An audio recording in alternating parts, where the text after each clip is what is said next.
for Adina and Andrea. Heart disease feels like that's their normal. They grew up with heart disease. Dad had a transplant. His mom has a transplant. Their aunt has a transplant. That's pretty much all they've known. I just remember like our parents sitting us down and like explaining that we both would need a heart transplant. I feel like Phoenix Children's definitely took care of us. So during Andrea's last hospitalization is when she was introduced to Dr. Mejia. And from there, Andrea was able to open up a lot more about some of the mental health struggles that she was having. A heart transplant is an extraordinary, life-saving, and life-changing experience for a child with a serious heart condition. Everyone calls it a gift, but we don't really use that word for it. For our patients, it's often more complicated than that. Kids facing a transplant experience a lot of really complex emotions, from sadness for their native heart, to excitement for their new heart, to gratitude for their donor, and a mix of everything within that range. Many people are like saying like, you have to be grateful, like you have to.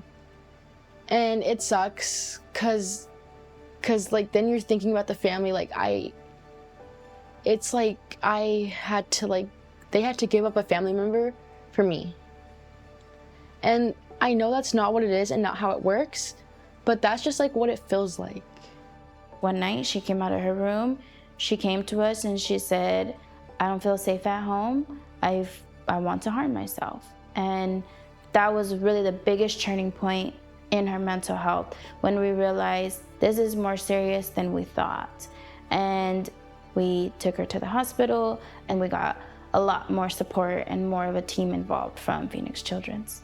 This is a lifelong journey. It's not something that ends once they get one surgery, or ends after a certain lab, or ends after a heart transplant. And helping them cope with these procedures early on helps them understand their heart and understand their care.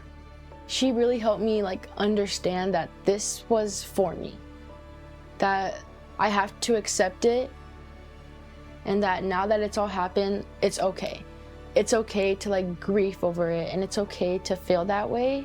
But like after all, like it's such a great thing, and I'm like so thankful that she helped me work through that, because then I wouldn't be here making memories with my family and friends. Through getting therapy and them allowing her that space to open up and help her to understand those feelings, Andrea kind of knew how to express some of those feelings. In my work, philanthropy is essential to a lot of what I do. One of the best parts of my job is seeing how my transplant patients, transplant recipients, how they flourish afterwards when they are able to access these coping strategies, these tools, being able to ask for help. Sometimes we confuse asking for help as weakness, when in fact it's resiliency. And I feel very grateful that I get to witness that resiliency on a daily basis.